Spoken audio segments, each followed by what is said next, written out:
A lot of monolithic religions, they would have their entire worldview ripped upside down if they knew that aliens exist and are everywhere in the universe.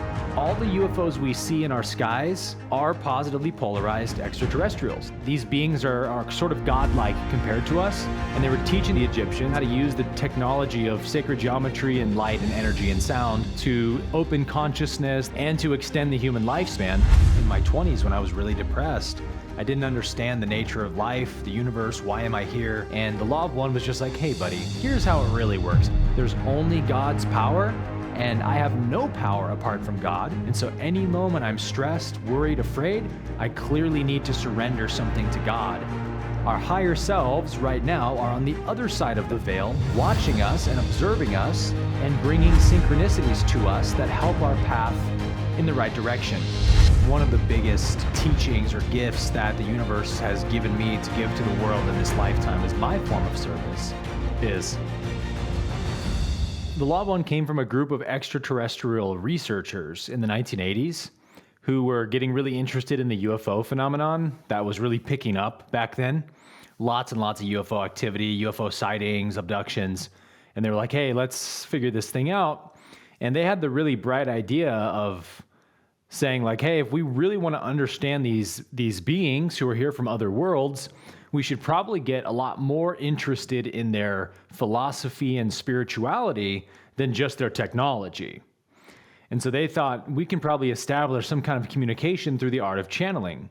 So they had this dedicated channeling session for about 12 years before the raw contact finally happened. And it was actually so there was 12, this was their big mistake, it was a group of 12 men trying to learn how to channel. And we all know women make way better channelers than men. It's just true. It just happens to be true. And so finally it was one of the girlfriends of one of the guys who, she was like, hey, can I tag along and join your channeling session? He was like, sure, babe. So she shows up and watches and is super interested. And she's like, I want to learn how to do this. So she just starts practicing, and I don't know if it was more than a few months of dedicated practice before she started getting some contact. And it was actually in a teaching session, apparently, with another student where she became like the best channeler in the group very quickly. And she was teaching another student how to channel, and as she was like demonstrating how you do it, this contact came through that said, I am Ra. And the guy running the group was named Don Elkins. He was a physicist and electrical engineer. And he was like, he recognized like, oh, whoa, this is a genuine contact. So he starts doing some Q&A with this entity. And then the third guy in the group named Jim McCarty, who was the scribe, he was coming in the front door with a bag of groceries, a bunch of groceries. He's like, hey guys, I'm back. I got everything. And Don's like, and he like tiptoes over there. He's like, we got a contact. And he's like, what? And so he listens, and sure enough, he's like, oh, this is the real deal. So they set aside 106 sessions over a 4-year period with just the three of them, Carla, the channeler, Dawn, the questioner, Jim, the scribe, recording and documenting the session. And they just do this Q&A with this entity that identifies itself as Ra. And in like the first 5 sessions, they get a pretty good grip on who this entity is. And they say that they were the extraterrestrial sort of species that came to visit Egypt about 12,000 years ago. And they were called Ra by the Egyptians, who believed them to be the sun god coming down from the heavens. And they were very golden in appearance, so they thought, oh, you're the sun god, right? And so they tried to teach the Law of One to the Egyptians, and they did. And they also built the pyramids as these kind of healing and initiation centers. I believe it's the King's Chamber is the initiation center. The Queen's Chamber, it was the healing center. And they were teaching them how to use the technology of sacred geometry and light and energy and sound to open consciousness. They would say open the gateway to intelligent infinity, which is the crown chakra, and to extend the human lifespan, because back then, and for a very long time in Egypt, the average lifespan was about 30 years old. So not a whole lot of spiritual growth going to happen in 30 years, as you know. Like, we pretty much are dead asleep until 30 usually. And that's when it really begins. So they were like, hey, you we haven't see even this had race your of... first Saturn's return at that point. I know, right? Let's at least get through the first Saturn return, man. So, they were like, hey, this poor species of people are stuck in this kind of perpetual spiritual childhood. So let's go down and be of service to them by teaching them how to heal their bodies and extend their lifespan. And that's what they did. And apparently the law of one teachings that they gave were starting to be used for creating power structures and elite classes of people with special knowledge who don't pass it down to the rest of the people, keep it secret. And they were like, hey, this was not our intention. This is meant for everybody. You guys are corrupting this, so we're going to leave. And they basically were like, we've been searching for the right group to contact on your planet ever since then, that has a certain harmonious alignment with the law of one that we could have trust in to communicate this philosophy through again. So that was apparently the L&L research group in the 80s. And so they go on and just have this kind of Q&A with Ra about the nature of the universe, the science of the soul and reincarnation, and all kinds of fascinating stuff. And the reason it's important to me is because it really explains the blueprints of where our planet and our civilization is, and as well as where we're heading and what we have to do to get there. So to me, it's the most important information that our civilization could possibly have at this time. Recently been tuning more and more into one of these, like, and I know I ask long questions and I should stop that, but nonetheless, there's one of my experiments, because my background used to be engineer working on construction sites, and I used to have this really fun game where there's like a YouTube video which starts at like 0 hertz and audio, and it goes all the way up to like 20,000. And we can only really hear about 1,000 to 7,500. Some people like can hear a bit higher. And so I'm playing it, and then the audio kicks in and goes, and then it sort of taps out, but it's still playing audio. And then just asking people, like, hey, there's like stuff going on in those hertz. Like that's where Wi-Fi comes from, where we can't see it. And the concept of like ETs is really sort of like, and sometimes we refrain from that conversation on the Inspired Evolution just because so much fear is also baked into that, and maybe you can clear some of that up. But then also like the idea of like ITs, like interterrestrial, like they're always here. Just there's beings supporting your growth, your journey, your evolution, just outside of the bandwidth of the visible spectrum. Like there's so much going on outside the bandwidth of the visible spectrum. And it's just phenomenal to just think about that. I might just pause there, let you riff on that, and then ask the next question.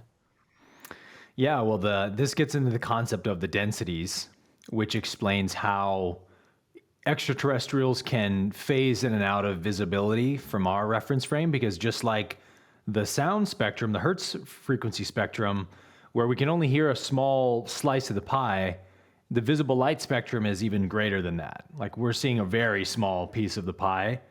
And extraterrestrials, it's interesting when you see depictions of ETs, and we'll get into this in a second, but really these are fourth density extraterrestrials that are the classic, like the grays or the green aliens that have the big heads, big black eyes that are almond shaped, kind of going to the side, very small chin, a tiny mouth. There's reasons why you always see extraterrestrials following that archetype. And it's because as we evolve, a lot of the extraterrestrial encounters people have, I'm sure is that they'll say, well, we are you from the future, right? We are humans from the future. And so they look like us in that they're bipedal and they have 5 fingers and stuff, but their fingers will be like longer usually, huge heads, the whole thing I just went through. And that's because as every species evolves from third density to fourth, we're becoming less and less animal-like in our evolution. So like we're getting rid of body hair, right? Less and less body hair as humans evolve out of the ape phase of our evolution into the human phase. We become more bald-skinned, and that continues to happen until even the hair on our head will be gone, and we'll be completely bald because we don't need any hair once we're not in the animal phase of consciousness anymore. But other things begin to evolve out as well, like canine teeth, probably teeth in general go away. The mouth gets very small because telepathic communication begins to evolve, where we can just talk through our thoughts. We have no need for a mouth to speak with. There's people on our planet named called breatharians who do this already, but not eating food will soon be a thing where we can our frequency is fast enough that we can absorb the ether and the orgone from the environment, from the air, from the sunlight, We can just drink water and get all the electrons and ATP we need just from the elements themselves. And so extraterrestrials don't eat food anymore. They're just taking in air and the sunlight to nourish their chemical electromagnetic bodies. So the mouth gets very small because it doesn't really have a use anymore. The nose gets very small because they don't need to smell anymore when you can see crazy levels of the light spectrum and you can hear crazy levels of the sound spectrum. Your senses get very psychic and extrasensory, which makes the need for physical senses go down. So the nose gets small, the mouth gets small. The eyes get very big because they're taking in more of the light spectrum, right? If you look at our eyes, we have that black space, the iris, and that's like the camera lens that opens and shuts, right? When you shine a light in your eyeball, it constricts to keep all the light out. When you're looking in the dark, the black spot opens to take in more light. Well, what do extraterrestrial eyes always look like? Pure black and very large. Why? Because they're taking in a huge amount of the light spectrum that we can't see. That's why their eyes evolved to be, that black spot takes up the whole eye at a certain point, and then the eyes get larger because they're seeing auras, they're seeing the full color spectrum. They can look at any being and see the full color readout of their aura and know exactly how spiritually advanced they are, and God knows what else that we're not aware of, you know? So these are just this is the natural progression of evolution. Of course, the brain getting much larger as it gets more psychic and tunes into the psychic field of consciousness. So it's pretty cool, actually, once you understand why ETs look the way they do. And I'm obviously like very optimistic and positive when it comes to the ET conversation because of the Law of One. We can get into why that is if you want. So I'll pause here and pitch it back to you for that. Yeah, please continue. Yeah, you're on the Okay. podcast. Yeah. Sweet. So in the Law of One, this is one of the many things that the Law of One lays out that I think is just so phenomenal and so helpful for, again, understanding where we are and where we're heading. And it's the conversation of polarity, that in the universe, there are just two polarities in consciousness that we can choose from. You have the positive and the negative, and it's exactly like chemistry. Every quantum particle has to have a charge in order to do work in the quantum field. And the term work in quantum mechanics means the ability to create change in the environment. And so quantum mechanics would say a particle has no ability to do work until it has a charge, positive or negative. So electrons have a negative charge, protons have a positive charge. Every particle has a charge. The more charged a particle is, the more work it can do. Makes sense. Well, Ra says, actually, we're like that. Each one of us is like a particle because the universe is fractal, right? Just repeating patterns. We're all like a particle that has to choose a charge, positive or negative. And so that's what the third density is. The Earth plane right now is a third density plane of consciousness. The third density, the whole point is for what they call the choosing, the choice between the two polarities. And you do not graduate from this from this density until you choose a polarity. So like we all, study Hinduism and Buddhism, and they talk about enlightenment as if you want to end the cycle of reincarnation and not have to come back to Earth, you have to reach enlightenment, moksha, liberation. Yeah. And what's funny is we think of that as this like final end goal, like, I'll cross the finish line when I become enlightened. And it's like, no, that's just the way out of this density. But then you go to the fourth density. It's literally just you choosing your polarity. And another thing that doesn't get talked about is you can actually choose, we might say you can choose positive enlightenment or negative enlightenment. You can graduate to the negative polarity, which enlightenment wouldn't be the right word because it's not about light, it's about darkness, but you can graduate to the dark side, right? And also leave this realm and go to fourth density negative versus positive. But what we call enlightenment would represent a being becoming fully polarized on the positive polarity. And then their higher self or the universe says, all right, this soul is now ready to graduate to the next density.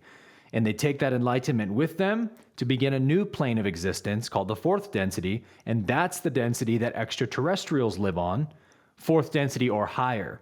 So any extraterrestrials you see that have a physical body are what we call fourth density extraterrestrials.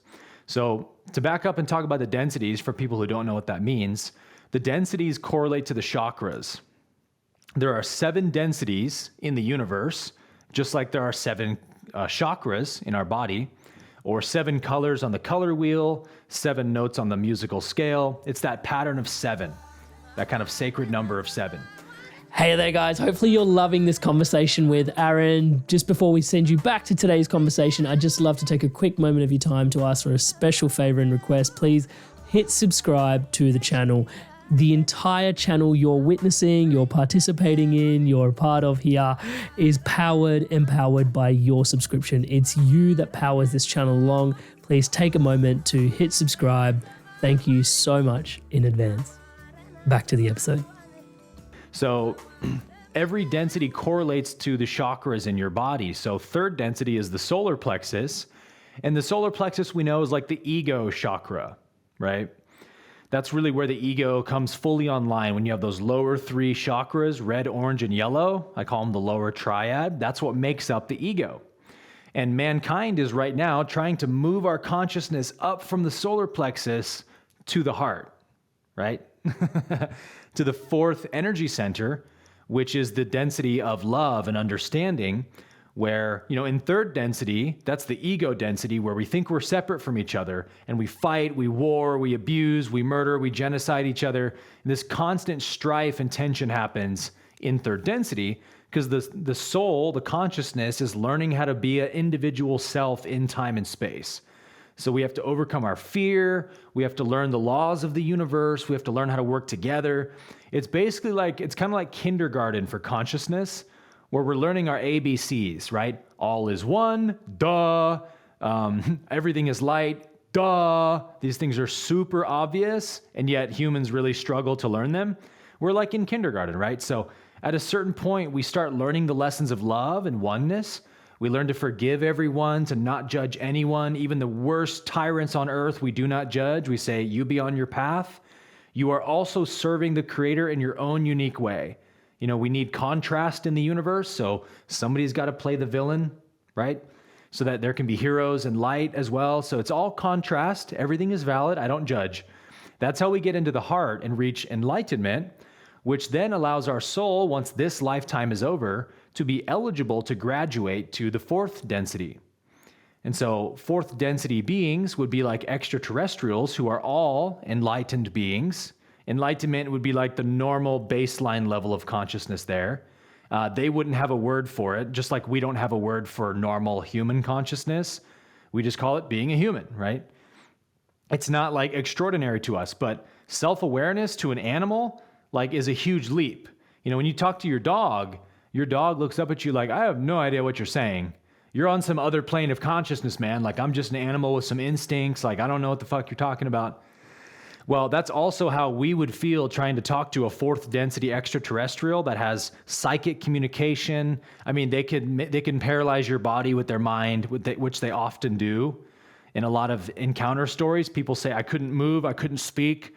And that's because the ETs know, these poor humans are going to freak out and lose their minds if they see us. So we have to calm them down so they don't scream, and then we can actually talk to them. So that's what always happens, right? These beings are sort of godlike compared to us, in the same way that we're godlike compared to our pets. In 2nd density, there's a huge gap between every density. So to get to the answer of your question, the reason I'm very positive about this is because the law of one really spells this out. That, first of all, something like 90% of all beings in the universe choose the positive polarity, and about 10% or less choose the negative polarity. So, that's good news, right? Thank goodness it's not the other way around. But beyond that, they talk about how 3rd density, which again is where our planet is a very important density for the development of the soul, because every soul has to authentically choose which polarity they want. So they've got to grapple with the pain and the challenges of life and learn how to overcome their pain with forgiveness and shadow work and choose the light over the darkness. It's a hard thing, man, for the soul to do. And the universe very much respects the sacred process that a human is going through. And so Ra says that every star system, galaxy, everywhere in the universe is protected by positively polarized beings. It's part of their service in the universe is to protect struggling third density planets. Because there are some sharks in the water, right? There are some negatively polarized beings who, if there was no protection for third density planets, so the negative polarity polarizes more to the negative by capturing and taking advantage of the free will of others. Controlling, manipulating, deceiving, enslaving, possessing, dominating. That's how the negative polarity gets more negative. Whereas the positive does the opposite. They protect free will, they honor free will, and they be of service to others. And that's how they polarize more positive. So the positive polarity knows that if we don't protect third density planets, the entire universe will be governed by negative entities, because they will take over every planet they can get their hands on. It's kind of like saying, the really wealthy billionaire tyrants on our planet that are doing all these crazy things to take power over the planet.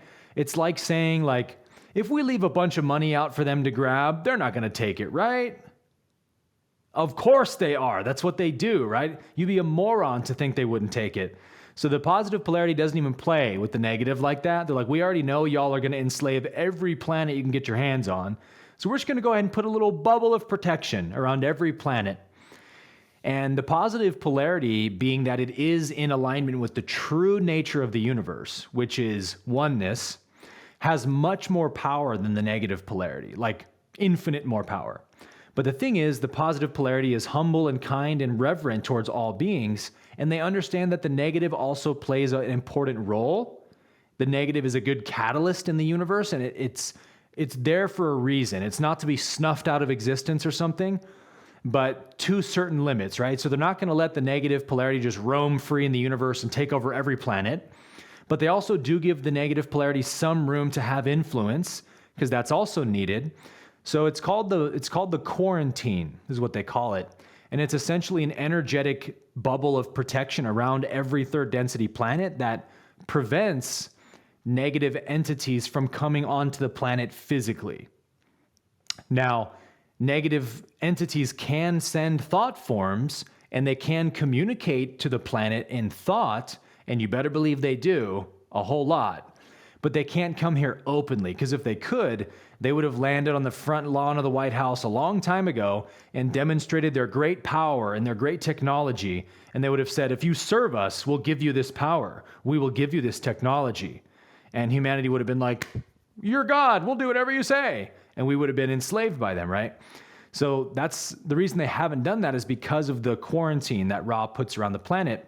So all the UFOs we see in our skies that aren't government-created UFOs are positively polarized extraterrestrials. There are no negative ET crafts in our skies other than our own governments, which are up to no good.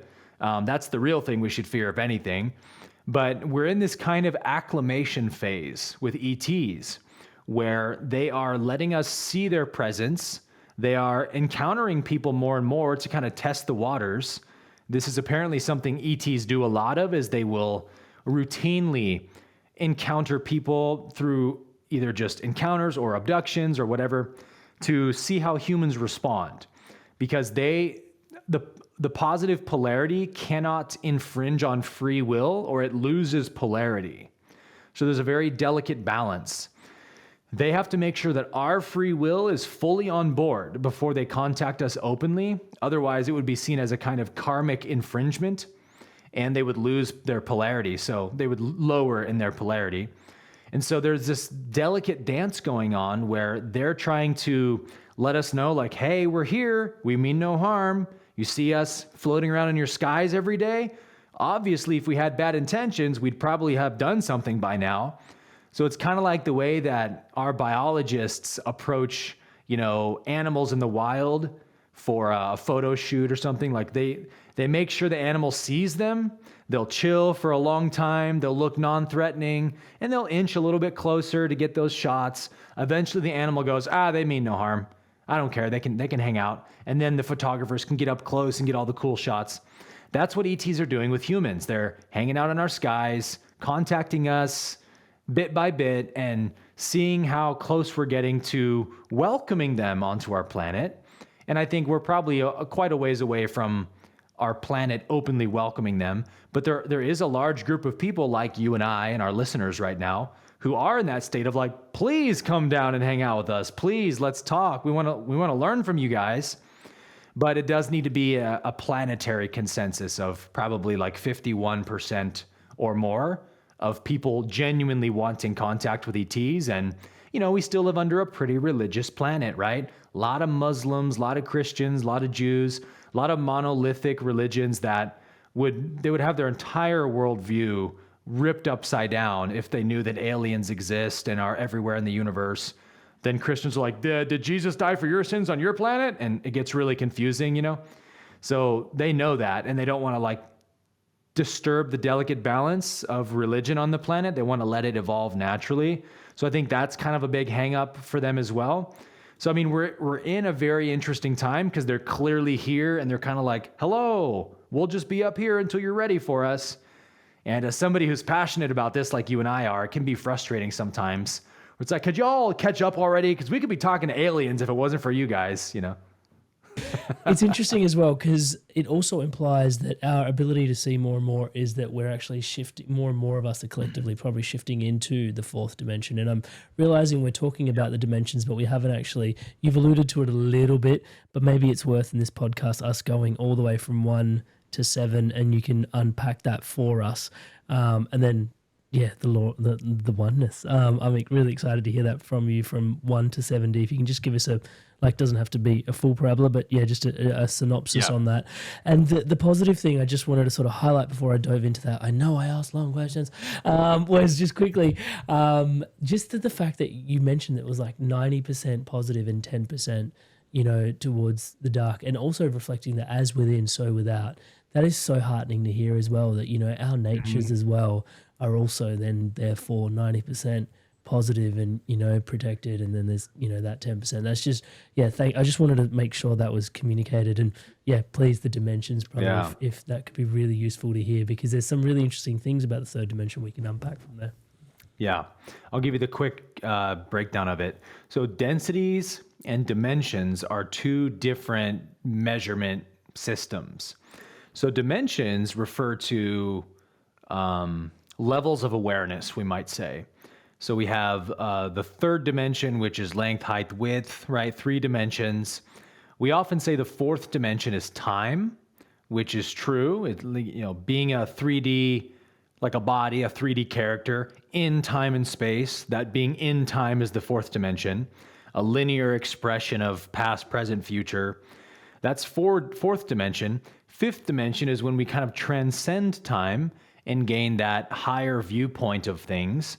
So if 4 dimensions represents a square, 4 points, rotate the square to a flat plane. Fifth dimension is the pyramid on top of the square, right? So fifth dimension is a pyramid, represents the fifth dimension.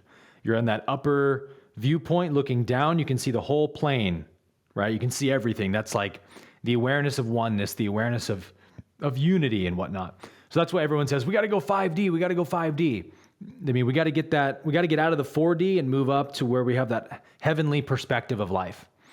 Now, densities is somewhat similar because it does have to do with the way awareness works, but a density is the measurement of literally the frequency of the photon, how fast the photon is vibrating.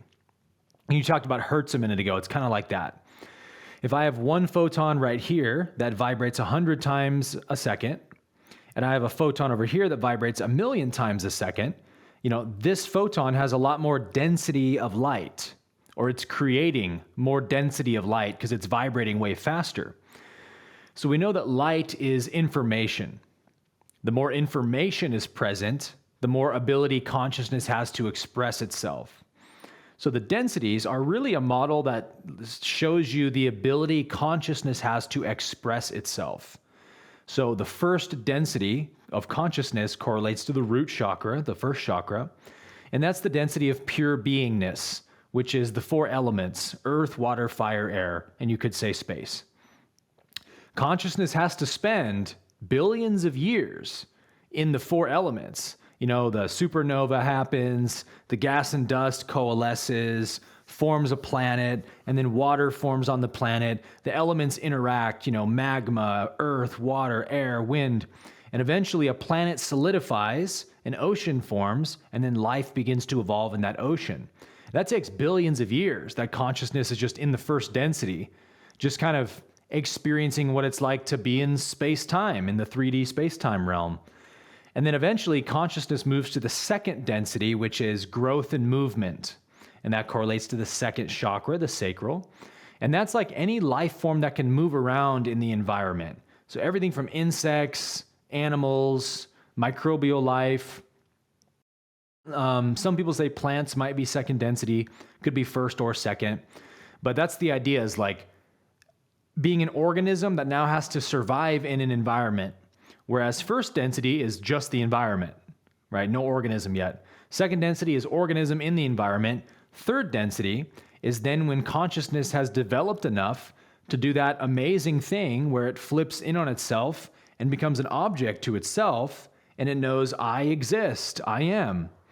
So we have the environment, first density, the organism in the environment, second density, and then the organism becomes a self-aware organism in the environment, which is third density, and that's where human beings have been for a long time, where we can now think about past and future and create all kinds of technology and all these amazing things that self-consciousness allows us to do.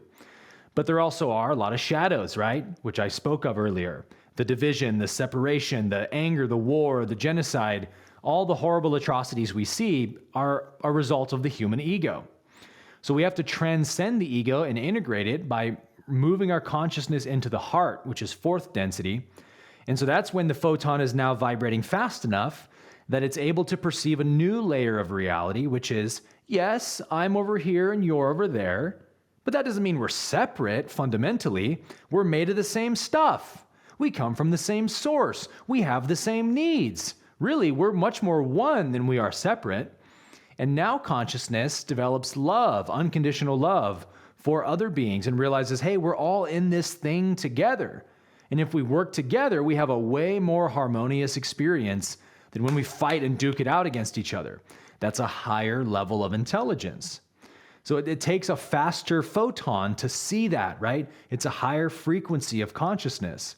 And then you get fifth density, throat chakra, sixth density, third eye chakra. And by the way, that's the density that Ra comes from in the Law of One, sixth density. And then seventh density is the gateway density of the crown, which is where the soul is now kind of like they have 1 foot in the creator, 1 foot in creation.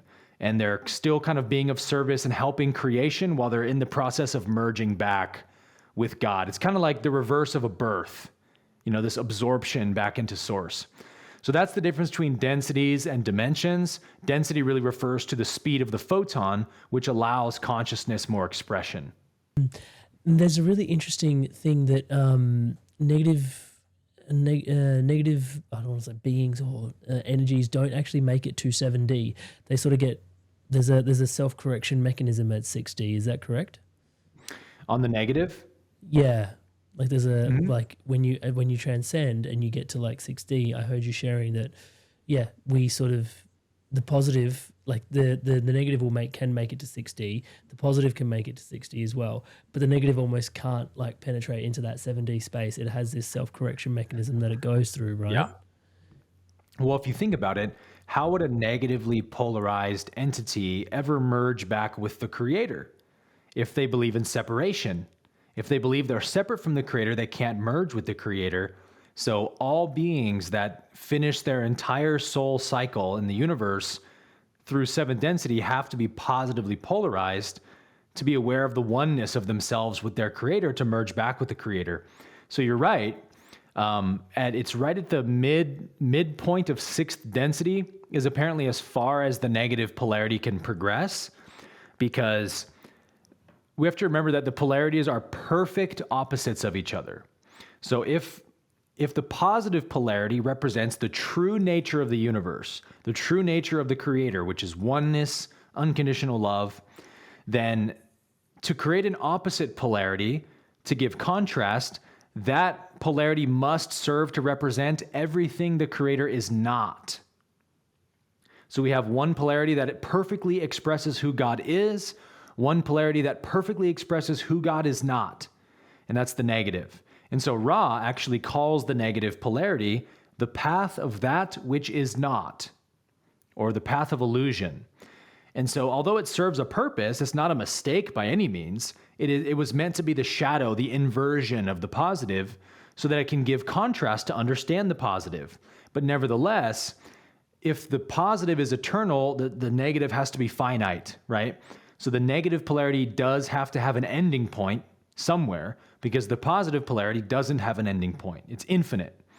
So the negative polarity, what happens is they progress more and more negatively until they reach mid-sixth density. And at the mid-sixth density point, the third eye density, basically the soul on the positive polarity has already done everything possible in the universe to polarize.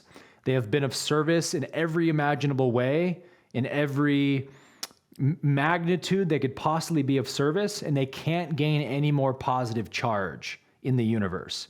So it's a kind of conclusion in one sense of the soul's journey, is that you have fully mastered the universe such that there's no more juice to squeeze from it, right? But there is something the sixth density soul can do to continue progressing, and it's called becoming the higher self.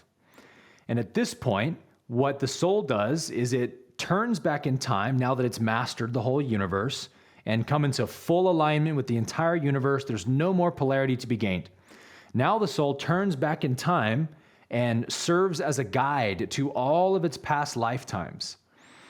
And this is a really tough job because, you and I right now, we're on one side of the veil. Our higher selves right now are on the other side of that veil, watching us and observing us and bringing synchronicities to us that help our path in the right direction. But the higher self can't infringe, right? Because remember, that's depolarizing to a positive being. So they're very careful about what information they give to you, what information they withhold from you, what opportunities they put in your path. They don't want to give the soul too much too soon, all that kind of stuff. So there's a lot to consider. And in fact, the name of the density is called the law of one density, the density of perfect balance. So we have the density of love in the heart, the density of wisdom at the throat, the fifth density level, and then the sixth is the perfect balance of love and wisdom at the third eye. So having a perfect balance of masculine and feminine, love and wisdom, is very difficult. It's not as easy as you would think, because the more psychically aware of the universe the soul becomes, the more variables there are to be aware of and to balance. You know what I mean? Like, the more you learn, the more you know you don't know, and the harder it gets because there's more balls you're juggling. So the sixth density soul is very, very advanced to where it now can become the guide to its past lifetimes. And so it basically, from the first animal lifetime you have all the way through your last sixth density lifetime, the higher version of you, your higher self, is bringing your synchronicities to you. So there's a very wise, mastered version of yourself guarding over your soul's evolution right now at the sixth density, which currently exists right alongside this one. But the negative polarity, when it gets to that point, well, the negative polarity can't serve anyone. That's depolarizing. So a negative entity can't become the higher self because you would have to be of service to yourself, all the past versions of you, to help your evolution. That's a very positive thing to do.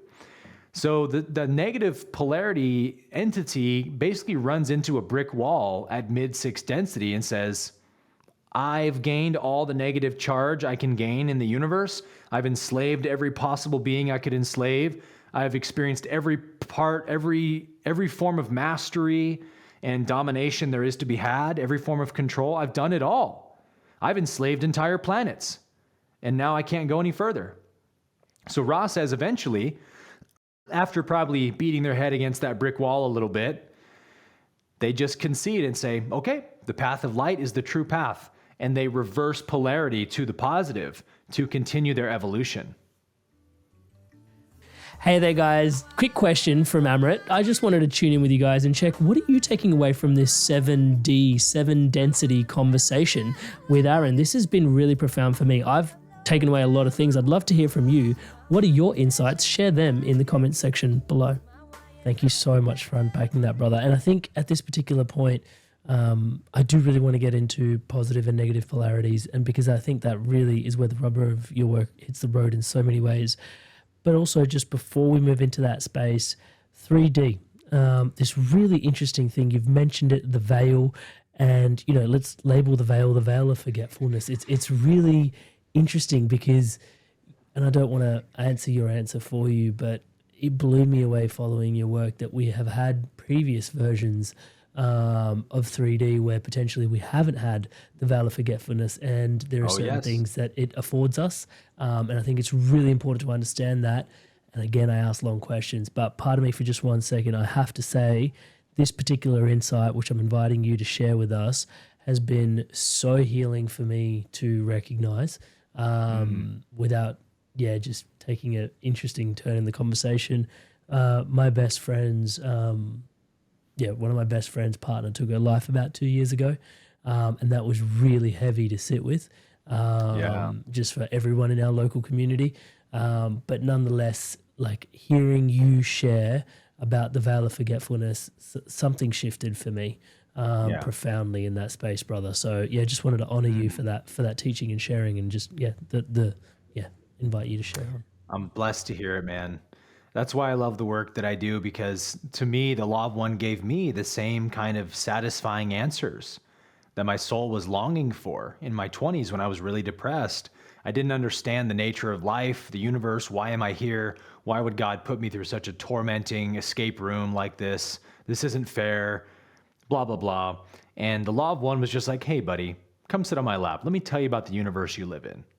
You know, like, here's how it really works and why it works this way.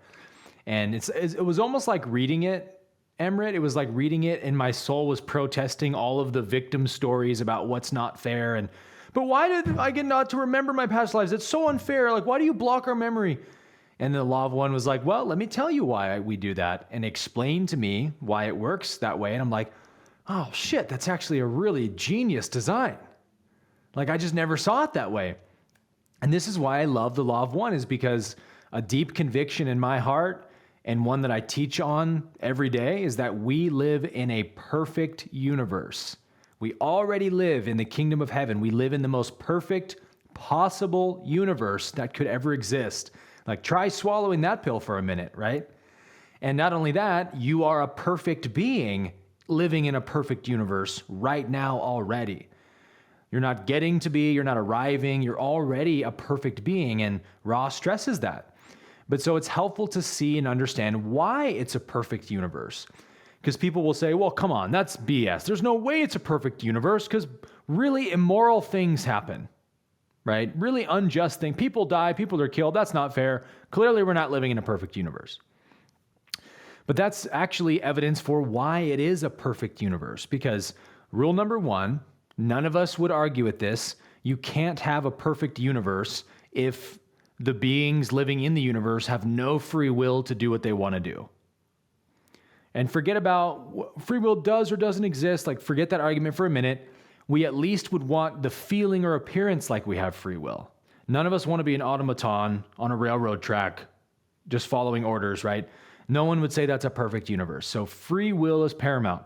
Well, to get free will, you have to allow the space for people to make mistakes and harm others and violate the law of one. And so the reason the universe is perfect is because the Creator has given all beings the free will to do whatever they want.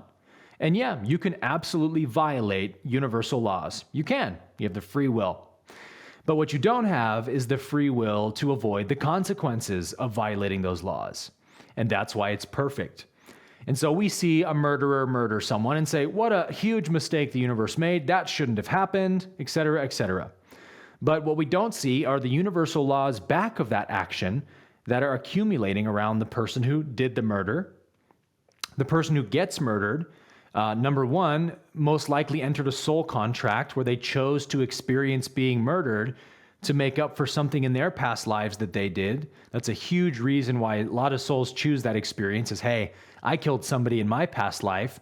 To really alleviate that karma, I need to know what it feels like so I can have forgiveness for myself, right? Or for the other. So they'll choose stuff, but also it gives the soul who was murdered a huge chance to massively polarize their consciousness if their soul can forgive their murderer, either during or after the fact. They gain a lot of polarity in consciousness. So the person who murders actually offers the murdered person a huge gift to their soul to make a quantum leap in growth if they use the catalyst correctly. And secondly, the person who does the murder creates an enormous amount of negative karma that they then have to alleviate. And so nobody gets off scot-free in this universe. Every single action is recorded by the universe, and you're going to get your karma at some point. If it doesn't seem like you get it in this life, then baby, you're going to get it in the next one. And if we know that, I think that right there kind of settles the matter for most people of, okay, I can rock with that. We're all eternal. We never really die. We just keep reincarnating forever. So death is no longer such a big deal. Although we want to honor the lifetime of everyone, of course, it doesn't mean we should just go kill everyone because everyone's eternal. It's like, no, there's a very sacred thing happening here where souls are learning what God is like. And so we should honor that process of learning and be of service to it even. And if we do harm to somebody, we didn't kill them, they're eternal, that's true.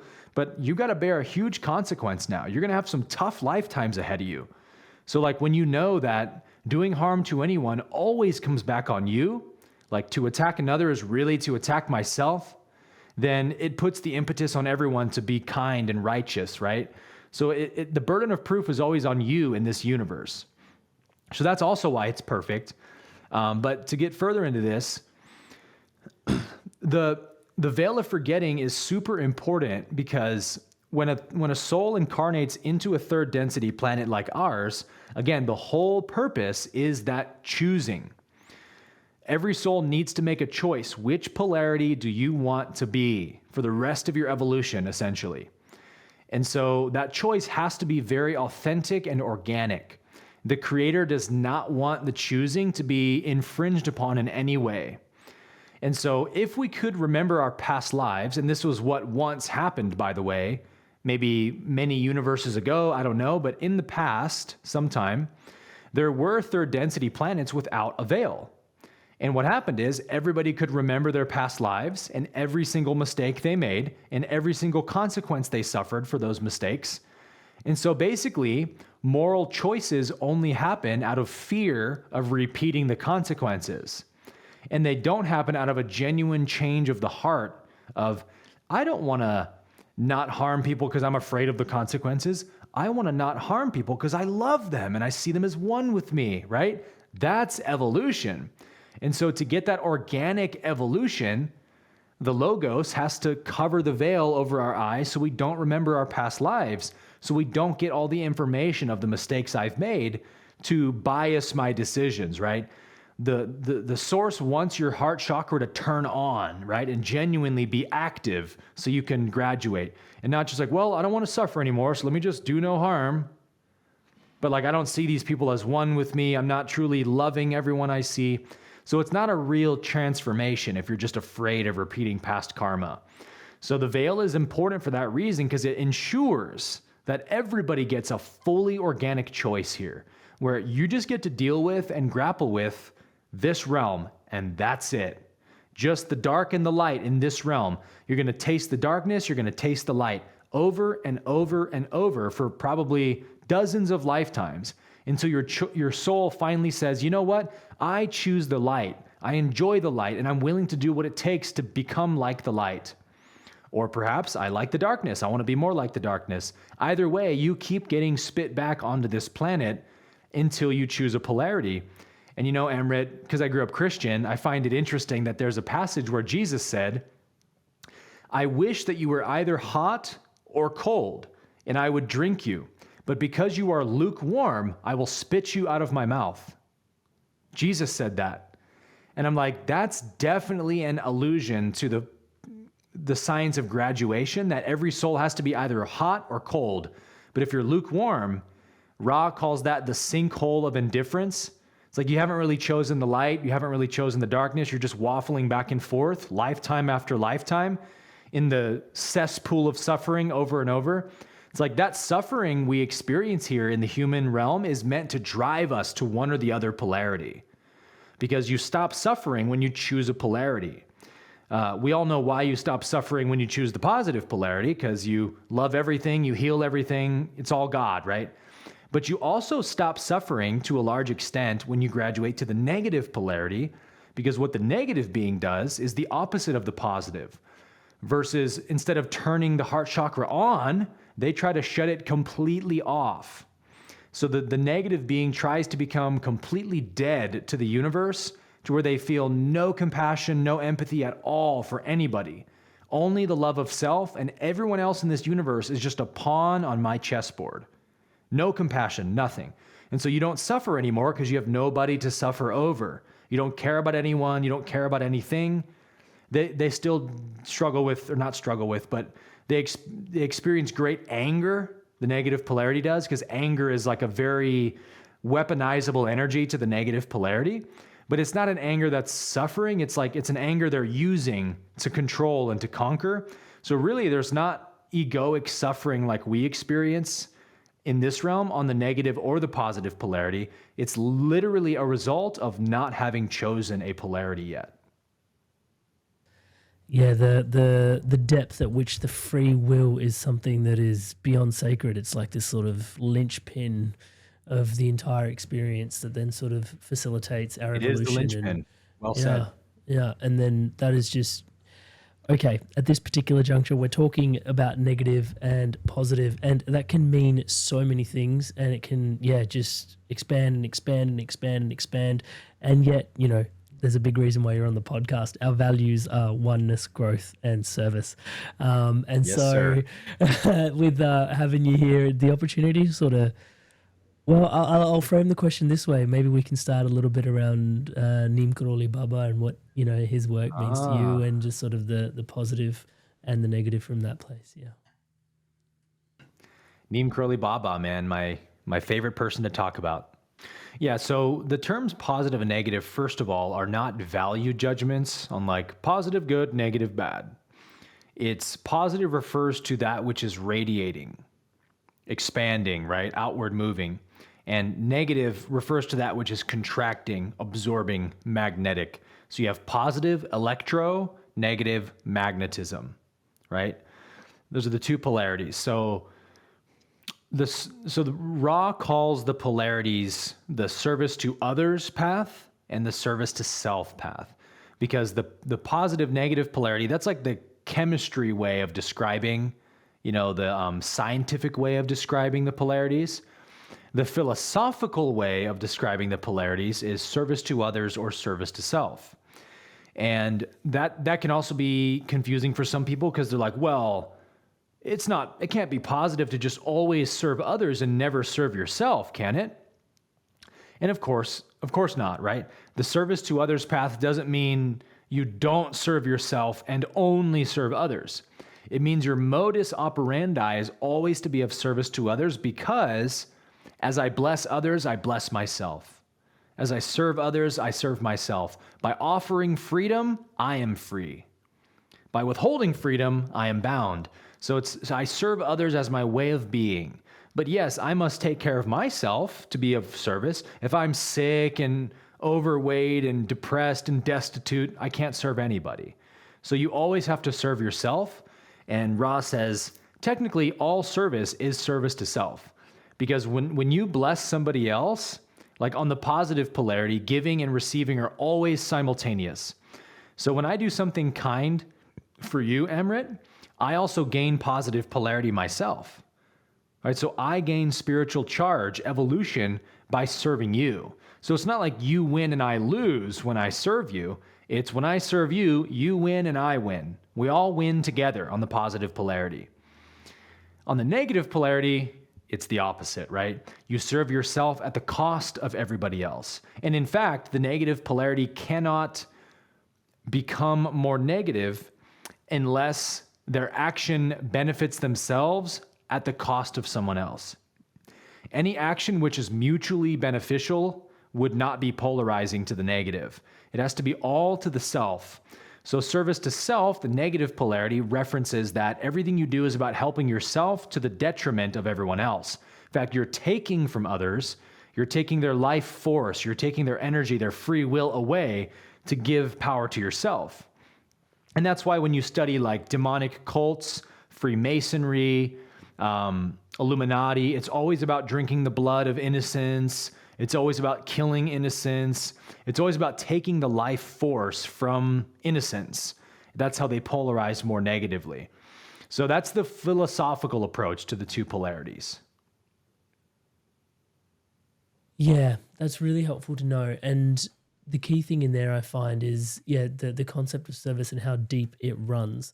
In terms of, I even had an experience yesterday. It was my wife's birthday, touch wood, and it was really remarkable just feeling into having a whole day that was just geared towards her. You're just celebrating the other individual.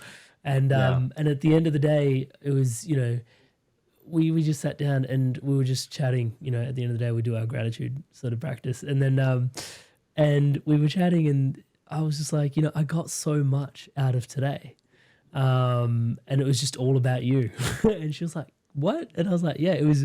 And I know this sounds really like, he's saying this because he's on the podcast or on the air, but like hand on heart, it was just this touch wood, this really incredible experience where all of like my own life's stresses just dissolved for a day because I was just focused on service to the other. Yeah. And it was just so like just the amount of presence that was available moment to moment, because my own stories, my own jargon, all the stuff just wasn't important for a day. It was really profound to experience. And I think also because I was in preparation for this podcast, something was going on in the field in terms of being aware of that as well. Yeah. For sure. Yeah. Well, you're touching on something really beautiful and really important there, which is that we all have a service to self program running in our brain at all times, which is called the ego. And, we talked about graduation. Ra delineates that the threshold to graduate on the positive polarity is that your soul must be 51% or greater positively oriented or service to others oriented. And to graduate to the negative polarity, your soul has to be 95% or greater negatively polarized. And you're like, whoa, that's a huge difference. Isn't that way unfair to the negative polarity?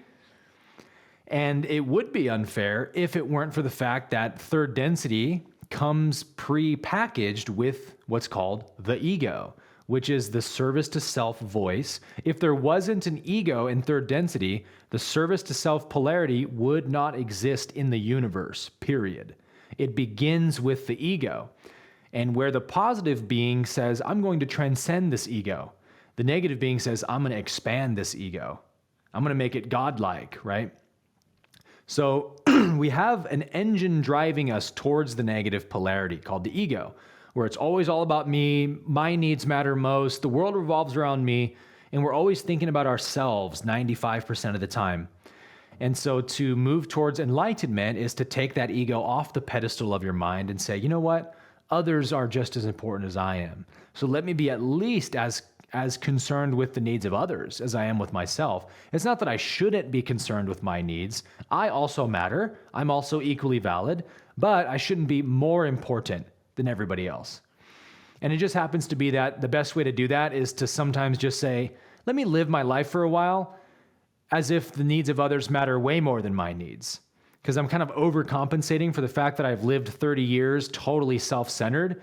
Let me say all that matters to me is everyone else's needs. My needs take a back seat. And sometimes that's a good path towards enlightenment. Eventually you will have to balance it and find equality, but sometimes the ego won't let you find that equality if you're toting the line too much. So it's like, let's go all in. Service to others is a good way to start. And when you do that, when you take the ego off the throne of your mind, only service to others can really do that, because service to others forces you, obligates you to actually get beyond yourself and actually help somebody. You can't just serve people in your mind alone and be like, well, I know you're suffering over there, but don't worry, I'm thinking nice thoughts about you.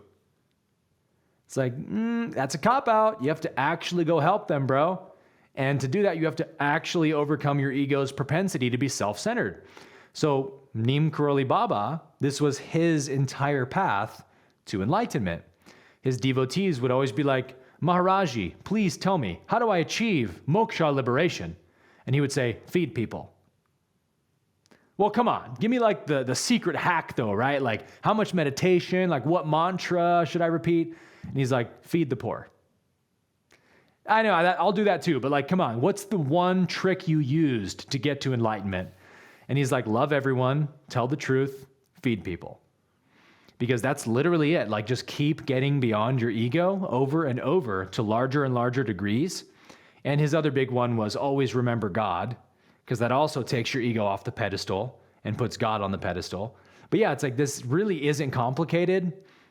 I sometimes think it's funny how complex like non-duality, Neo-Advaita, Vedanta, spiritual circles tend to make enlightenment, as if like you need to reach 10,000 hours of meditation and da-da-da-da-da.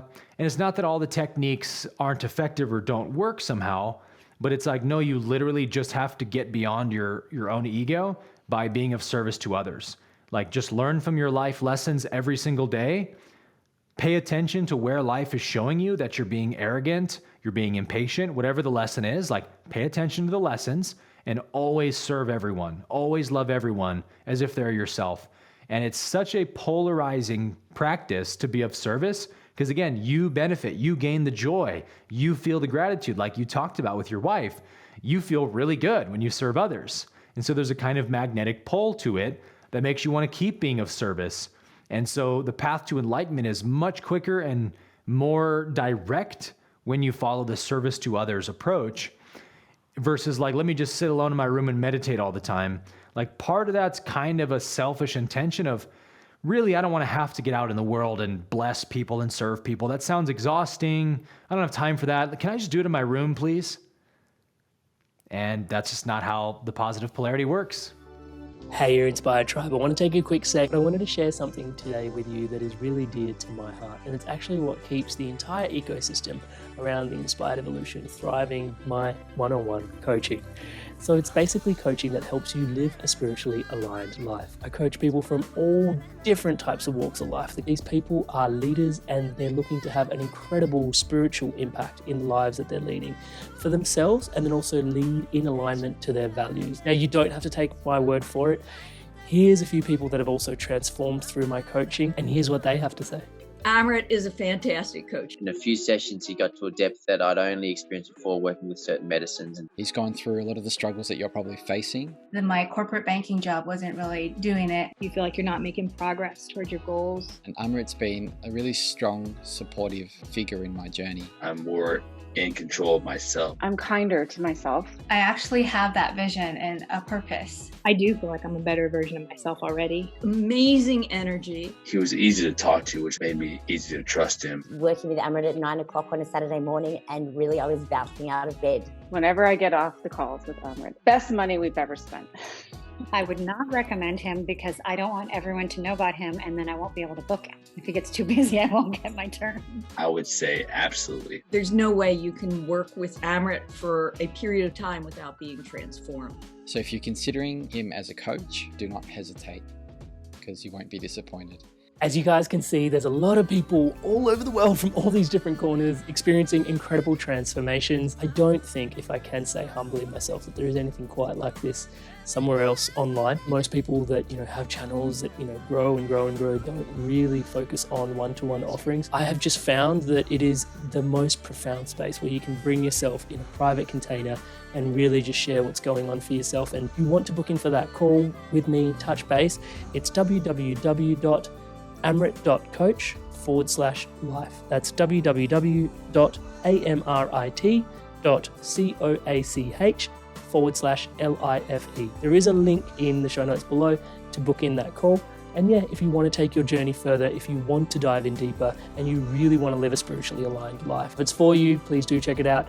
And without too much further ado, once again, for your spirit, for yourself, today's podcast. Touch wood. Thank you so much for sharing that. And yeah, I've having run this podcast for like 7 years now, there is something about the truth and how it like you're referring to the term simple. And yeah, it's I shouldn't say this, but when things are starting to get overly complicated, when people are sharing things, I'm like, someone's selling me something. You know, there's some sort of commerce baked into complexity. Yep. That's my Don't sort worry, of trust. I've got the answer for you. For $29.99, you can have it. Precisely right, because the truth, like you world. said, is always simple. The truth is always simple, but always, you know, and I think the hard part is exactly that. The simple is not always easy, and I think you did a great job of explaining like why the ego is baked into this 3D reality and why the simple can be so difficult to approach at times as well. Talking about difficult to approach, your own path of enlightenment, I guess, is I'm just going to ask some questions about that if that's all right, because we both have a fond love also of a fellow ET, Eckhart Tolle. He coached me for 6 months actually, and that was a really trippy experience. Oh, wow. And I have never seen someone do as good an imitation of his laugh as yourself. I love his laugh, man. His laugh just lights me up. I know, and it's part of tell us about your journey of your journey towards enlightenment and how that's sort of been supportive on your path. Yeah, Eckhart was the straw that broke the enlightened camel's back for me. I was born and raised pastor's kid. I don't think we talked about that, but lived my whole life in the church, got a full-time pastoring job at 23. I had graduated from Oral Roberts University with a double bachelor's in music and theology to be a worship pastor, to follow my dad's footsteps. I'm a third generation pastor's son, so it's in my lineage, right? And had this awakening out of religion. It was like, I don't believe in this God you guys talk about. I don't believe in this Jesus you guys teach. I can't rock with this anymore. I'm out of here. That must have been so intense, bro. Like, having your whole, like, multiple generations of, sorry to butt in, but multiple generations of like stuff coming down and like going, this is what we do. And for you to like, and just thinking about how indoctrinating religion can be in beautiful ways, but then also, you know, the grip is very strong, and especially if you're very strong at the heart of people preaching it and sharing it, you know, that grip is even stronger, man. Like, sorry, I've interrupted, but I'm just. No, it's good. I'm curious. Did you grow up religious at all? Yeah, absolutely. So I have grown up Sikh. It's the faith of my family. Yeah. So I feel really blessed because in many ways, dude. The Sikh faith is very. I love Sikhs. It's dynamic. Yeah, it doesn't. It honors all paths, and even the word Sikh just means learn. Our word for God is teacher. So anything that's blade of grass can be God. My gym can be God. Such a beautiful path, man. It just makes it easy. I'm probably a Sikh from a former lifetime. I love it. But sorry, I've interrupted. Please. No, it's fine. You tell us about your background and the church and your history and lineage and how you got to Eckhart. Yes, you know, it was hard to have your entire reference frame for reality flipped upside down, or, you know, the carpet swept out under your feet. All of a sudden I'm 23, 24. Does God exist? Have I been believing bullshit my whole life? Like, that's a hard pill to swallow, but I had to swallow that possibility. And so I just started seeking heavily in Eastern traditions to find some kind of semblance of what I believed in. And the other thing that really helped me was near-death experiences. Because I kind of thought, like, I went through like a closet atheist phase where I'm like, shit, I don't know if there is a God. If the Christian God, I know the Christian God's not real for sure. So maybe there isn't one at all. And now I had to go there, right? Near-death experiences really helped pull me out of that pit, because I'm like, hey, if anybody knows, it's NDE people. They would know, right? They've been to the other side. And I spent 6 months poring over NDEs obsessively every day. This is kind of how I am, actually, is I'll get obsessed with something and nothing exists in my reality but that thing until I've like plumbed the depths of it, you know?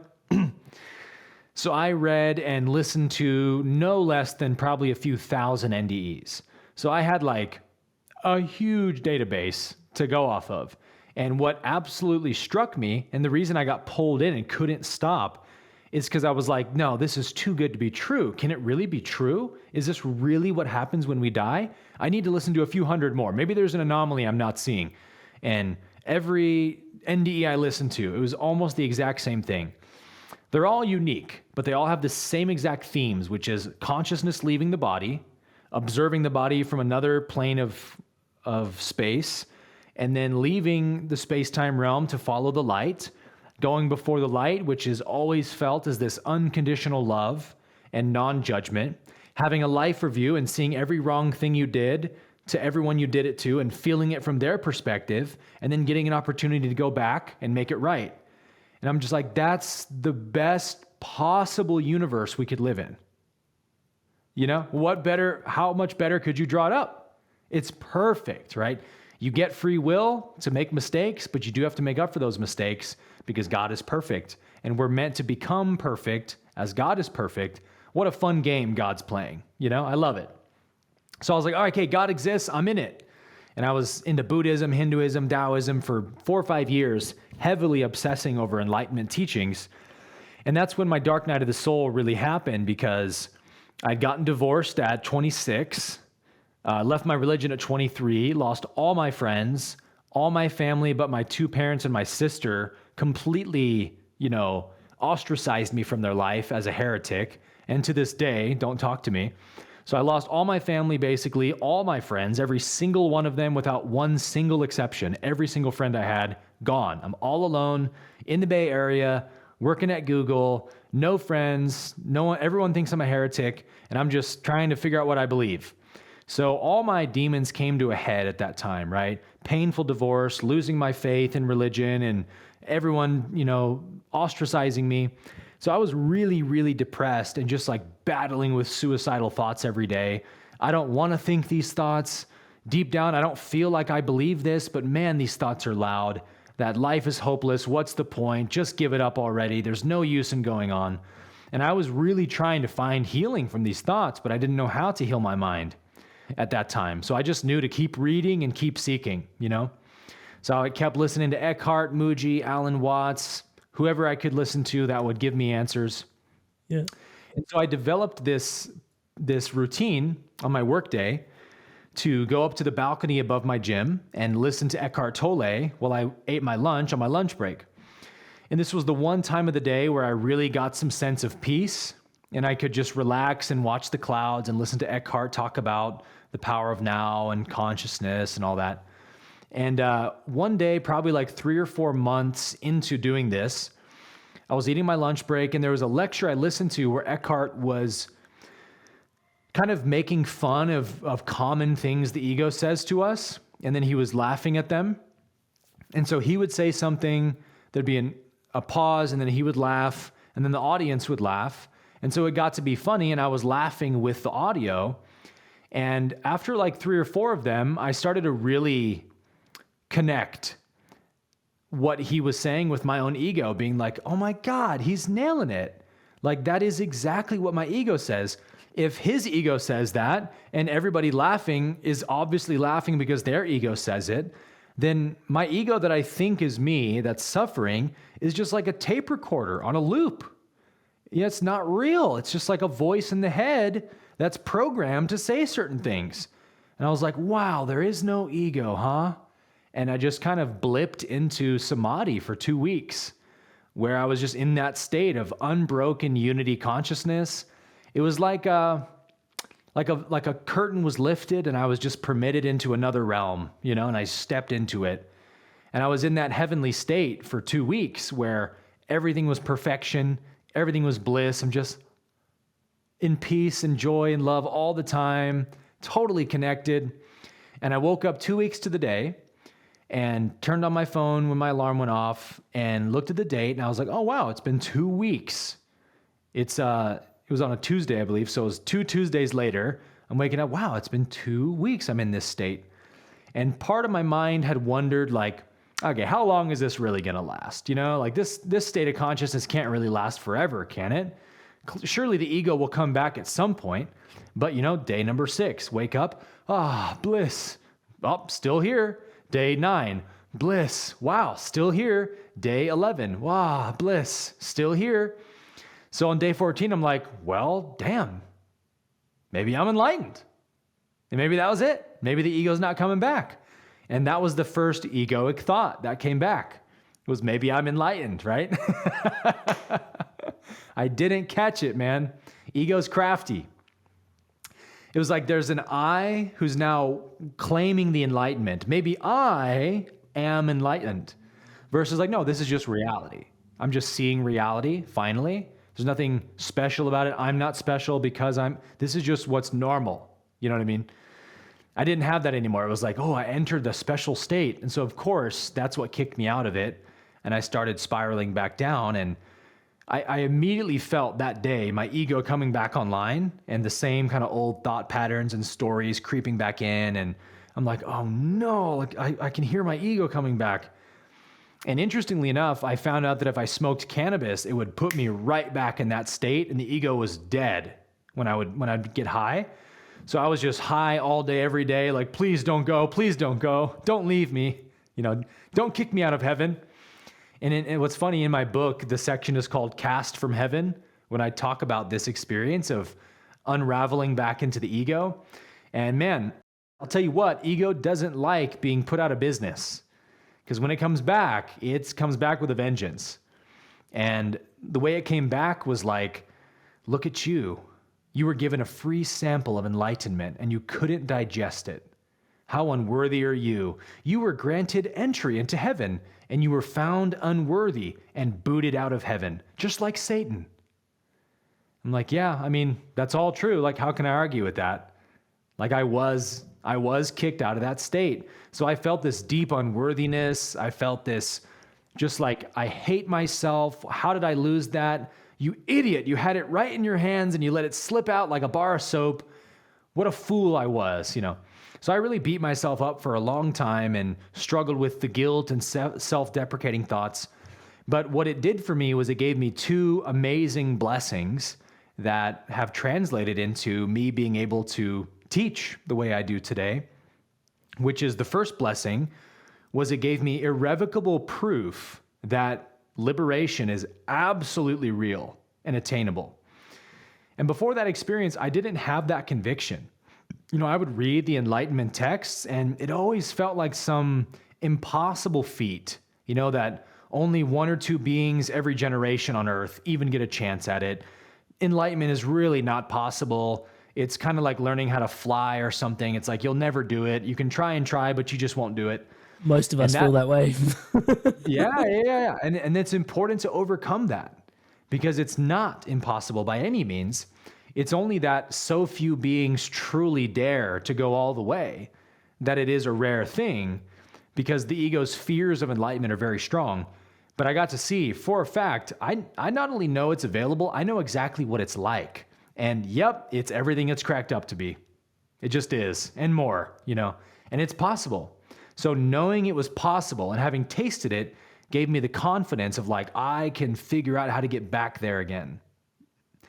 Number 2 was that it gave me this all-in kind of mentality where it's like, once you taste that, how can anything hold your interest anymore?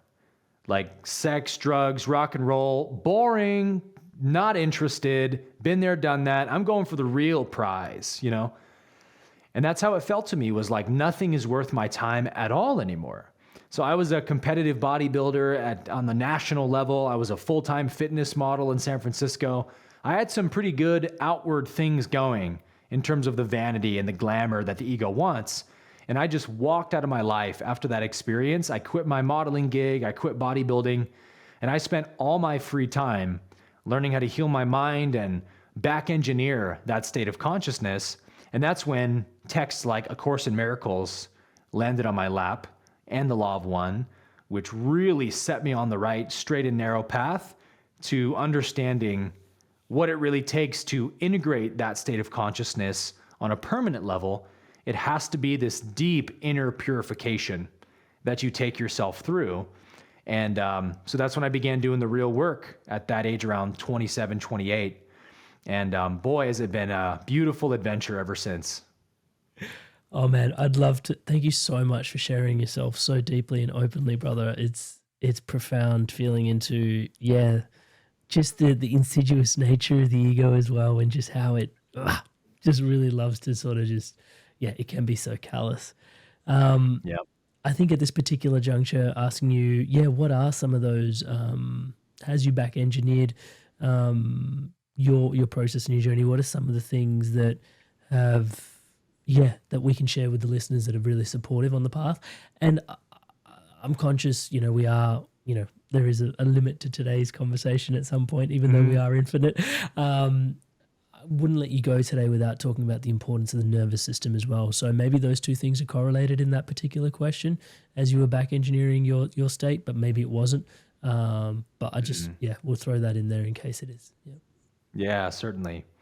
Well, so this is where the I feel like one of the biggest, teachings or gifts that the universe has given me to give to the world in this lifetime as my form of service is this understanding of the three beliefs of ego. That was what really accelerated my journey out of suffering, was learning and understanding the three beliefs of the ego, which now I teach about in 4D University. I have a book coming out called The Three Beliefs in March that really spells it out. But to give you the brief, synopsis of it, I started to get really interested in my suffering because I was like, okay, during that 2-week glimpse of heaven, I did not have a single nanosecond of suffering. I didn't experience suffering. So why not? What was going on in that state of consciousness? What was not going on then that is going on now, right? And I got pretty clear on the fact that there's just 3 emotions that we really suffer from, which is sadness, anger, and fear. And there's many variations and flavors of those emotions. For sadness, there's depression, despair, shame, hopelessness, loneliness, but it's all forms of sadness. With anger, there's frustration, irritation, rage, jealousy, all forms of anger. Fear, there's stress, worry, anxiety, paranoia, all forms of fear. But those 3 root emotions are the only 3 emotions I really suffer from. And those, of course, correlate to the lower energy centers: sadness, anger, and fear. And so once I got clear that, okay, it's just those 3 emotions I suffer from, then I started contemplating well, they're all 3 very different feelings, right? They're very energetically different. Like feeling sad is very different than feeling angry, which is very different than feeling afraid. They're very different. Why? Why are they different? And that question was born at a certain point, and the answer came back within me of, well, obviously, they must have to do with different beliefs, right? I must be believing something different to be afraid than what I believe when I'm sad or what I believe when I'm angry. So it was like, okay, I got this sneaking suspicion that there are 3 root beliefs the ego has that cause those 3 emotions. Or you could say that those 3 emotions are responses to those 3 beliefs. So I was kind of on the hunt with almost like Sherlock Holmes or something. I have this hypothesis of, I think the culprit looks like this, dresses like this, goes to these locations. Let's go scout it out and find him, So I'm like, okay, so what is the belief that causes sadness is where I began. Because for me, sadness was the big one. It was depression that I suffered from the most. And so that was the beginning of my inquiry, was all about sadness. And why am I sad? And when I really sat with it long enough, the answer was very clear, which is that all sadness is some form of lack belief. It's the belief in lack, right? You have to believe you've lost something or are lacking something to feel sad. So the first belief of the ego became clear, which is the belief in lack. And then I used that same process to really contemplate anger. What is the root belief behind all anger, all forms of anger? What is the common denominator? And it came that it was clearly attachments. Being attached to something causes anger. If you have no expectations, no attachments, you cannot get angry. It's impossible. So, lack, attachment, and there's a third one. The third one was by far the hardest one to discern, because it's the most invisible and sneakiest of the three, because it's the most complex of the three, being the third energy center. But so if we are lacking, every human being is born with this kind of feeling of like, I'm incomplete, I'm not enough. There's something missing. And then we go in pursuit of that lack to fulfill it with attachments to things, right? Outcomes in the world to complete ourselves with: fame, fortune, sex, money, rock and roll, pleasure. We need something to fulfill ourselves with. That's the second belief, is my happiness is outside of me. The third belief is very, very subtle, but it's essentially like, okay, if someone has to go out into the world and win these positive outcomes to fulfill my lack, who's going to do it but me? I'm the doer. That's the third belief. I'm in control. I control what happens. And that's the ego's third belief, which is the root cause of all fear. You cannot feel afraid unless you think you're losing control or that you don't have any control. All fear is the loss of control or the lack of control. When you don't feel like you're in control, fear is the immediate response to that situation. You see a big predator, I don't think I can defeat that predator, then you're going to feel afraid, right? If you don't know what to do in a certain situation and the pressure's on, you're going to get stressed out because you don't have control to solve the problem. It's always about control when you're afraid. So we have lack, attachment, and control are the three beliefs of ego. And they are signaled by our emotions. So I realized, hey, my emotions are actually my guidance system that are cluing me in about when these beliefs are operating. So then the practice became very simple, man, which was I just need to pay attention to my emotional state of being. And when I notice any one of those three emotions being felt, I need to correct the underlying belief. So I'll give you the first example of how I correct them just for the sake of time. There's a line in A Course in Miracles that changed everything for me when it comes to lack. And it says, only what I have not given can ever be lacking. Only what I have not given can ever be lacking. And it's just beautiful, right? It's like, oh, there it is. Of course that's true. Whatever it feels like it's lacking is something I've been withholding. So like if I feel, and we're talking about essence here, not form, right? Forms are actually completely meaningless. Forms don't actually mean anything other than the essence they give to us. You know, we think we want the big red sports car, the girl or the guy, but we find that when we get those things, they make us feel happy for a little bit, and then it wears off, and then eventually we don't want it anymore, and we sell it, or we break up with the person. The form doesn't actually give us anything we want. It's the essence we believe the form has within it that really fulfills us. And so when we talk about giving, we're always talking about giving the essence of your desire. So if I feel like I was depressed and lonely, I was not giving myself love, right? I wasn't giving other people love. I was withdrawing within myself to this little depressed cave every day and just wallowing in my despair. I wasn't giving love to anything. I wasn't feeling gratitude every day. I wasn't being kind, going out of my way to be kind to others, to see them smile. I was all about me and my own sad story. So it's like, of course I'm not feeling love. I'm not giving any of it. So I then practiced, let me start giving love to myself and to others. And when I started doing that, I started to feel a whole lot happier every day. And it started to be clear that, yeah, this is absolutely true. Only what I don't give can ever be lacking. If I think I'm poor, I must be giving lots of poverty thoughts and not wealthy thoughts. So let me start thinking positively, abundantly, wealthy thoughts, and I'll start experiencing more wealth. And boom, it happened, right? So I proved this to myself by putting it into practice. So the practice was simple. When I feel sad, I connect to that feeling and say, thank you, sadness, for reminding me that I'm believing in lack right now. And I'm going to correct this lack belief by saying, only what I don't give can ever be lacking. And I just repeat that like a mantra until that sadness begins to wane, or until I felt a shift of some sort. And that's the really important part of the practice is I give a mantra for each one of the three beliefs. And you could use really any mantra you want that works. These are just the three that I used that really work for me. But you want to feel an energetic shift happen. You want to feel an emotional shift where there's at least some relief being felt. Like maybe you don't feel like you explode with joy or something, but do you at least feel less contracted when you say it, right? as long as I can get some kind of positive emotion or relief, then I know that that affirmation landed in my subconscious, right? It's not enough to just repeat words, but feel nothing about them, right? The feeling is the secret. So for me, it was like repeat the truth affirmation to that belief until I feel a shift take place. And oh boy, was that the secret sauce, man, that really rewired my mind in a very short amount of time to where I all of a sudden found myself not only not suffering anymore, but waking up with joy every day and just feeling this lightness in my being.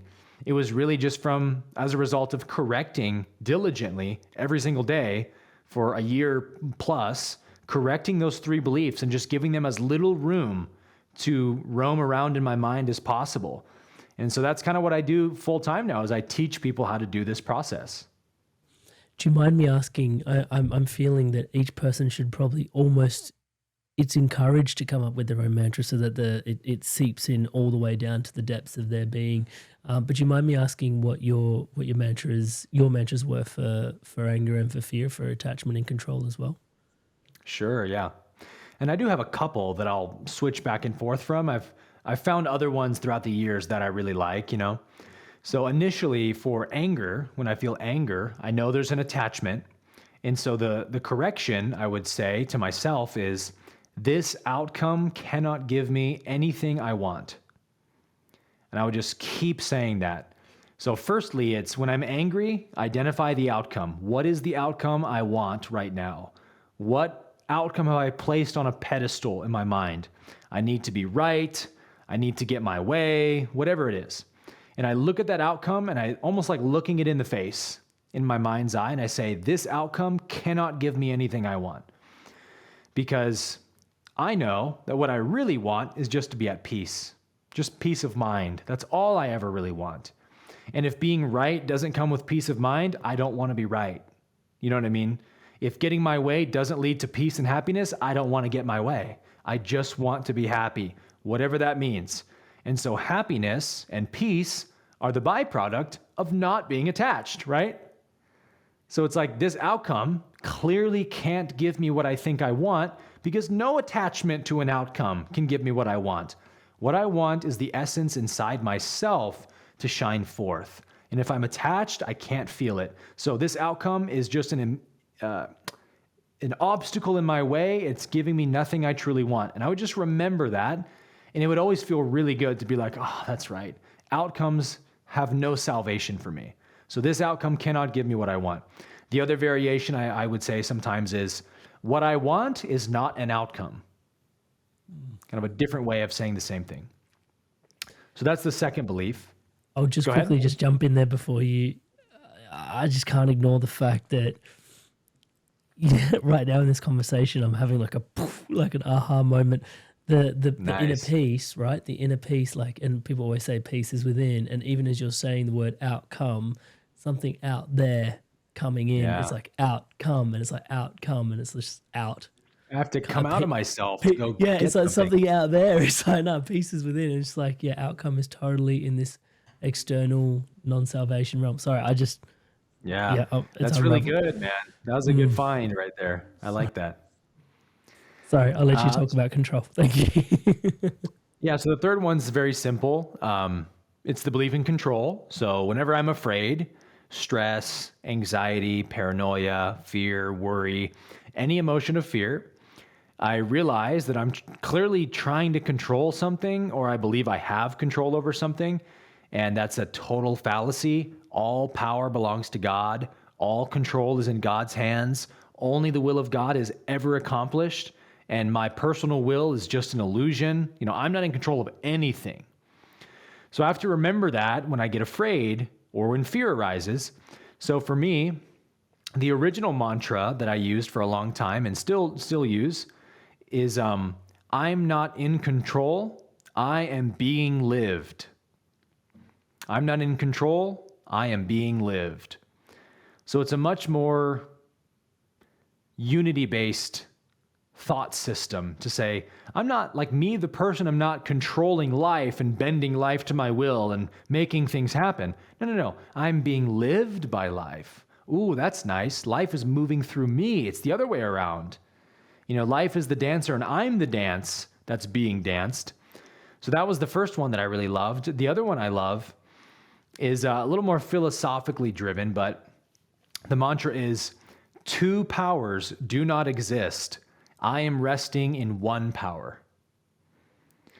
And that's another way of saying, like, there's not like God has control and I have control, and sometimes I take control, sometimes I surrender control to God. We go back and forth. Nope. Total illusion, right? There's only God's power, and I have no power apart from God. Just like Jesus said, hey, of myself, I can do nothing. I can only do what I see my Father doing. So like two powers don't exist in this universe. There's just one power. And so any moment I'm stressed, worried, afraid, I clearly need to surrender something to God and say, God, your will be done. Whatever the outcome is, I know is perfect because you are perfect. And that's the surrendering of the ego's control. Yeah, the word surrender is definitely at the heart of the next question, which is the journey to the heart. Then is that us also coming into the fourth density? Is that like what is the? Because you hear so much in spiritual circles, people awakening up to surrender, and it feels so uncomfortable for so many. I remember initially sitting in community and people going, "Oh yes, surrender," and I was like, come on, man, you're empowered. Just Yep. And then like, being on this path for a while now, and I'm like, whoa, like surrender. It's like it's a very different relationship that I've formed with the word. And even just through coaching, I think coaching the people that I coach, most of them have achieved such remarkable things in the world, and they still end up feeling somewhat hollow and empty inside. And there's this search for meaning, and realizing that actually it's about allowing them to surrender into the flow of life, into alignment. And it's this huge, huge piece. But the place of surrender, in your words, as we go through our waking up. Yeah, man, surrender really is the path to the heart. And the other term I use for fourth density consciousness is heart-based consciousness. That's all it is. It's mind-heart coherence. It's making the will of the mind become a servant of the will of the heart, rather than the mind trying to control everything and bully the heart into making its own way happen. We have to make the mind bend and bow to the will of the heart, to the will of love. And that's a daily practice of surrender. And so it's, what are we surrendering? My personal power? Well, no, because you never had any to begin with. You have zero power of your own self, of a person, right? The person is just what God's doing. Everything is God. Everything is God's power and action. There's nothing else. It's like saying that no wave has its own power. No wave can move independently of the ocean. It's all just what the ocean's doing. And so if you're trying to surf a wave, every good surfer knows you have to put yourself in position to surf the wave. And when the wave comes, you have to surrender into the wave. You have to let the wave do the moving, and you have to move with the wave and cooperate with the wave. You can't try to like muscle the wave into doing what you want it to do. It's totally futile. You can't influence the wave at all. It's just going to crush you, So you got to get in position, in alignment with the wave, and then surrender to the flow of the wave and surf that thing, right? The wave's going to take you where it wants you to go, not the other way around. And that's what surrender is. And so like, you said kind of tongue in cheek, well, come on, you're powerful. You don't want to just surrender all the time. Step into your power. But that's the paradox, is surrender is power.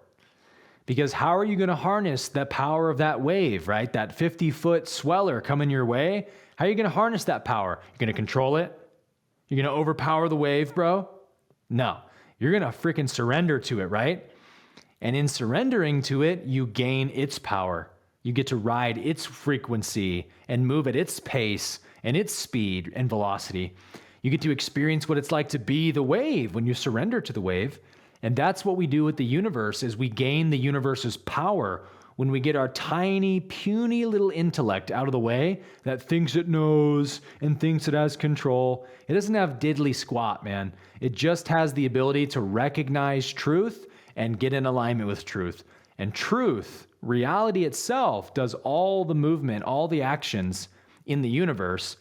And so that's why surrender really is power, because if there's only one power, then I can only be in alignment with it or out of alignment with it. And surrender is what puts me in alignment with the one power. Wow, brother. People that want to find you online, obviously your YouTube channel is a wellspring of information for people to be able to access you. There's 4D University as well. Is there anything else maybe you can share a little bit about both of those offerings for us to just get a little bit of insight into what's going on in your world? Sure, yeah. My YouTube channel is youtube.com/Aaron Abke, just my name. And yeah, it's got 5 years of videos on it. And really the best way to use my YouTube channel is to go to my playlist tab and look at all the different series that I've done. I kind of like to make videos in series. And so it's kind of like a Netflix for spirituality or something. You can choose, you know, what show you want to watch and watch different series. So I have a Law of One series and a Course in Miracles series, a ton of different series. And yeah, you'll find just hundreds of hours of spiritual content that can really benefit your growth. And then if you want to go deeper into that work, I have my full-time platform called 4D University, which is really like, you know, we talked about the the ascension path from third to fourth density, that humanity right now is learning to move our consciousness from this chakra into this chakra, to move from ego consciousness to heart-based consciousness, and to become one in unity. And so 4D University is all about how to make that transition from third to fourth density consciousness. A lot of the practices we touched on today, we go really deep into them. Guided meditations, daily videos, all the stuff to really just give you every tool you need to walk this path with power and with integrity and with efficiency. And that's what my life work is. I'm just lit up about doing every day. So you can find out more about that at 4duniversity.com. That's the number 4, letter D, university.com. Dope. And I'll put links to all of that in the description and the show notes below, wherever you're listening to this particular podcast or watching it on YouTube. Bro, a couple of quick fire questions towards the end. There are existential questions, so keeping them quick fire is a bit tongue-in-cheek in and of itself. But there's only 3 of them. So what is your definition of living a good life? Living a good life? Yeah. Loving God with all your heart, soul, mind, and strength. How do you define God? On one hand, I would say love. On another hand, I would say creative principle. On another hand, I would say infinite possibility. Love that. Thank you so much. And what is the ultimate purpose of life, in your opinion? To know thyself. Bro, anything else left to share today? You've shared yourself so abundantly here with us. Anything else that's left on your heart, on your mind? Just gratitude, man. Gratitude for this conversation. Thank you for having me.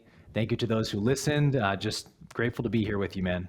Oh, Aaron, brother, the gratitude, just, yeah, if I can reflect it back to you tenfold, yourself, just obviously today's conversation, I am so grateful for you sharing yourself so abundantly here with us, your personal journey, your insights, so much of your incredible work. And then, yeah, it's not lost on me, just, you know, like you said, multiple dark nights of the soul. And yeah, just really also honoring just how much of, you know, you've had to disrupt the currents of certain things that have been flowing through, you know, your family lineage for such a long time as well. And to really stand up in the face of, hey, you know, like, yeah, just, I guess our conversation today stands on the shoulders of just all the work you continue to pour into yourself and your loved ones and your community. And I want to honor and acknowledge you as the being for that. So thank you for being you. And thank you so much for showing up in today's conversation, brother. Like, really, yeah, really grateful for you. Thank you. Beautiful words, man. I really appreciate the kind words and reflect them right back to you. Blessed. All right, bro. I will put a link to how for people to be able to connect to Aaron in the show notes description below, as previously discussed. And as always, guys, stay inspired.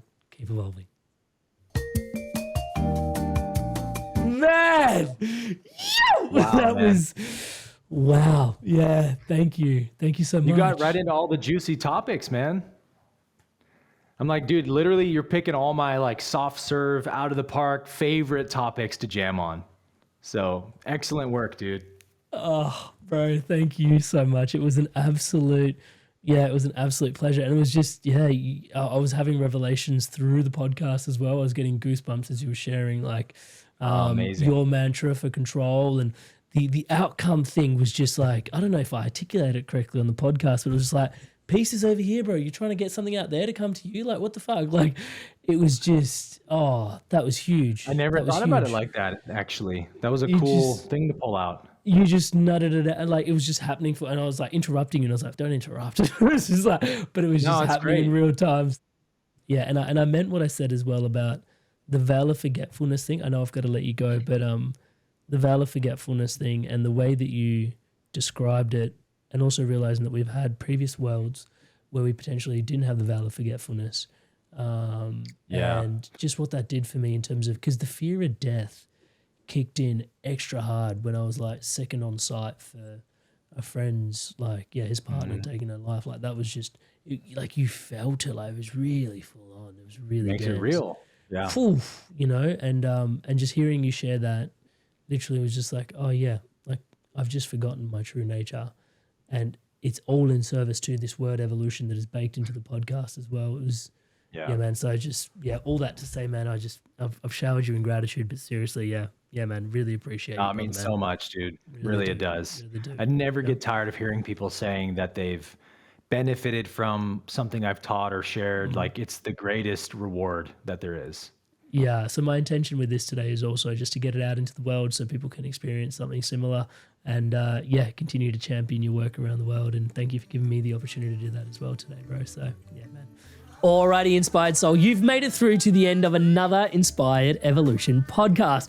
Thank you so much for your inspiration to evolve. I'm so inspired by your persistence, your diligence, your dedication to your inner work to evolve.